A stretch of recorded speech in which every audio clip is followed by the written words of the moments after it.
Mira, fue un hecho de la mayor importancia en su momento. Entonces no podremos llegar a una conclusión a 20 años de distancia si no analizamos esto con profundidad. Es decir, no es con una declaración que esto se resuelve. Yo creo que se le puede atribuir a ese levantamiento el hecho de que el sistema político se haya abierto. Fue a raíz del acuerdo en favor de la paz, la justicia y la democracia del 27 de enero de 1994 que se hizo la reforma constitucional para iniciar la autonomía del IFE, y ahí fue cuando se nombraron a los consejeros ciudadanos, a Granados Chapa, a Ortiz Pinchetti y a Santiago Krill, entre otros en ese momento. Y entonces ese hecho por sí mismo pues ya estaría indicando que ese movimiento tuvo consecuencias de la mayor trascendencia. Creo que en términos de Chiapas, a pesar de todo, pues hubo interés de los gobiernos de dedicar un poco más de dinero al que dedicaban antes. No lo hicieron desde mi punto de vista como se debió haber hecho, con una estrategia de desarrollo, con políticas y derechos sociales universales, sino mucho a la vieja usanza, con mucha corrupción, con mucha cooptación, con mucho clientelismo, pero de todas maneras sí hubo una consecuencia en el Estado. Ahora, lo que no hay, no entonces en Chiapas, y no lo hay ahora en Chiapas, y no lo hay en el país, es una respuesta real a los problemas que esto demandó. Es decir, no hay una sociedad más igualitaria, no ha disminuido la pobreza, por el contrario, la pobreza ha aumentado en estos 20 años en todo el país. Y los temas indígenas que se pudieron haber resuelto mejor con la reforma constitucional que ellos demandaban, pues no se han podido defender porque precisamente es una reforma constitucional que no tenía la suficiente fuerza. Pongo un ejemplo, el tema que ahora se discute, el petróleo o los temas de las mineras. Si se hubiera aprobado la reforma constitucional como se les había ofrecido a los zapatistas, y eso se traicionó en un acuerdo de las élites para precisamente que esto no ocurriera, pues tendríamos la posibilidad de que las comunidades defendieran sus recursos.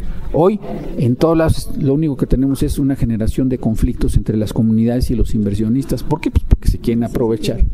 Entonces, creo que el balance tendría que hacerse con mucho rigor en los distintos ámbitos. ¿Qué tanto cambió a partir de entonces la política? ¿Qué tanto cambió la pobreza o no cambió la pobreza? ¿Qué tanto o no hay una nueva estrategia de desarrollo en la región, en Chiapas, en los estados pobres, que no la hay, ¿verdad?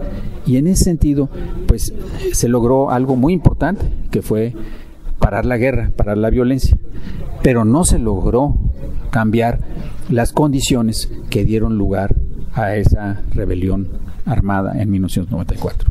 Yo creo que son otras condiciones las que hay ahora. No me imagino una repetición de la misma historia de la misma manera, no lo veo. Pero sí creo que en tanto estas cosas no sean atendidas, pues vamos a vivir en un país con unas instituciones cada vez más debilitadas y con más conflictos sociales, como lo que hayamos vivido. O sea, nada más en términos de lo que ha ocurrido con la violencia en el país, pues sería un tema muy preocupante, porque más allá del problema del narcotráfico, la realidad es que hay un nivel de violencia escandaloso en nuestro país, al grado tal de que hoy somos, después de Siria, el país con mayor violencia en el mundo.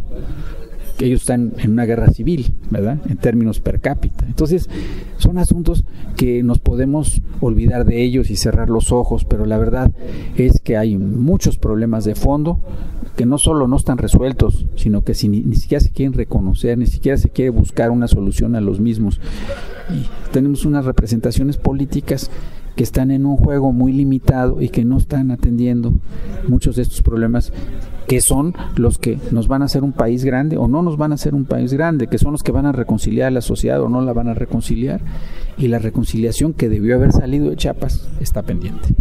Fue en una crisis muy grande. El levantamiento fue un golpe muy fuerte al gobierno de esa época.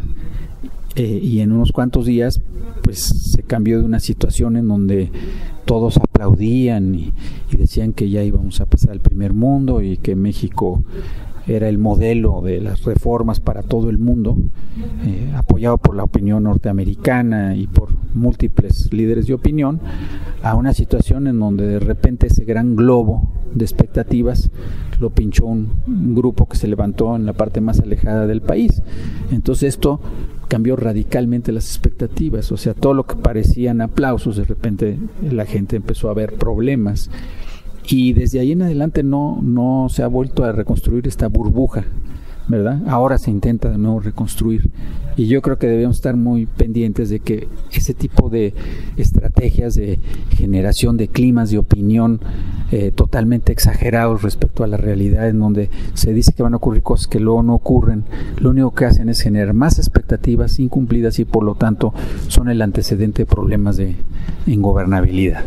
Entonces, bueno, en esa crisis que tuvo el gobierno, había dos posiciones dentro del gabinete. O sea, quienes estaban a favor de reprimir lo más rápidamente posible al movimiento, detener a su comandancia, y quienes opinamos que había que buscar una solución política, o quien opinó, porque yo fui el que opiné, ¿verdad?, que se necesitaba una solución política para evitar que el levantamiento de Chiapas se convirtiera en un fenómeno revolucionario como los que había vivido América Central en la década anterior. Entonces, pues afortunadamente, en las circunstancias que se dieron, yo le planteé al presidente este dilema el día 10 de enero, de todas las consecuencias negativas que tendría seguir con esa guerra, y de que valía la pena intentar una fórmula política. Y desde ahí donde salieron dos cosas: un cambio en el gabinete, donde se cambió el secretario de Gobernación, el Procurador General de la República, y donde quedó también el jefe del Departamento del Distrito Federal, con funcionarios con convicción de protección a los derechos humanos y a las libertades. Y en paralelo se nombró esta posición de comisionado para la paz y la reconciliación en Chiapas. Pero sí fue producto de enormes tensiones al interior del gobierno, en una crisis que estaba anunciando todavía una situación más difícil. Es decir, había violencia, ya había terrorismo, la opinión internacional estaba siendo sumamente severa en contra del gobierno mexicano. Esto estaba teniendo o empezando a tener repercusiones en los mercados financieros, en el gobierno norteamericano, en su Congreso. Entonces fue un fenómeno de drástico cambio en las expectativas que había sobre el país, como yo te decía, súper infladas por toda la propaganda que se hizo con el TLC, y que esta amplitud de expectativas pues estaba siendo contradecida por un hecho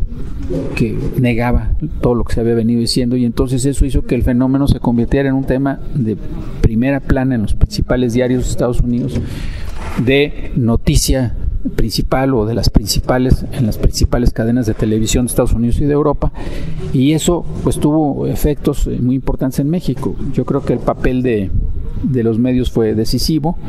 En esa época apenas se conocía lo de la CNN, pero la CNN tuvo un papel trascendente, porque todo lo que pasaba en el terreno lo proyectaba al resto del mundo, cosa que no había ocurrido antes en enfrentamientos de esa naturaleza, como ocurrió por ejemplo en Guerrero, en México. Pues se reprimía un movimiento y pues nadie se enteraba, ¿verdad? Pero aquí se enteró todo el mundo, y entonces había reacciones de grupos de derechos humanos, de partidos democráticos, de congresos.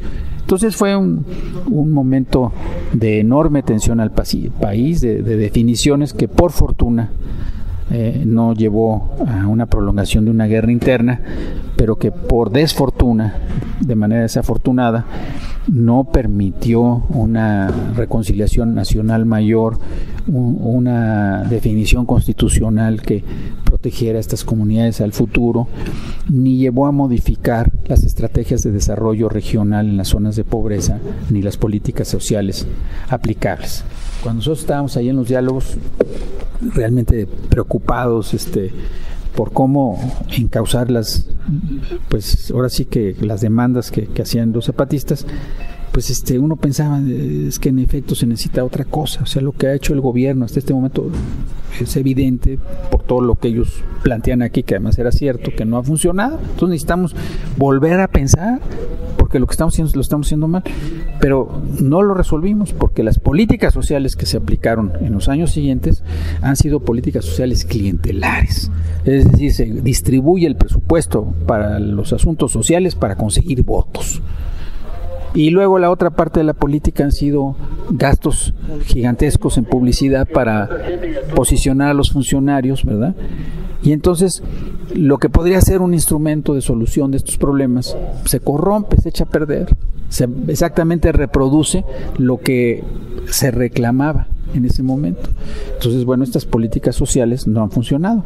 Y la otra parte, que es la parte de la protección de los derechos de las comunidades indígenas, pues está tan debilitada que a hoy se está dando todavía un paso adicional en contra de sus derechos, cuando en uno de los artículos transitorios de la reforma energética se le dará protección especial a quienes estén invirtiendo en los territorios, las inversiones extranjeras que estén en los territorios, al grado de que se les trata como si fueran causas de utilidad pública sus negocios. Es decir, una legislación distinta a la mexicana, para que si alguien llega a una comunidad y hace un agujero para sacar petróleo, para sacar gas, no haya posibilidad de que los campesinos o los comuneros inicien un recurso que pueda impedir esa decisión. Eso que existía hasta este momento en nuestra Constitución y en las leyes, les será negado a los campesinos. Entonces, no solo